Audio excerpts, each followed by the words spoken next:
You ask Tiger to solve. This deals with linear equations with one unknown. The final result is I equals 1. Let's solve it step by step. Group all constants on the right side of the equation. Subtract 5 from both sides. Group like terms.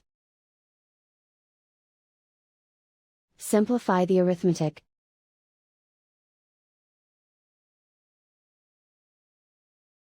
Isolate the I. Divide both sides by -5. Cancel out the negatives. Simplify the fraction. Cancel out the negatives. Simplify the fraction. And so the final result is I equals 1.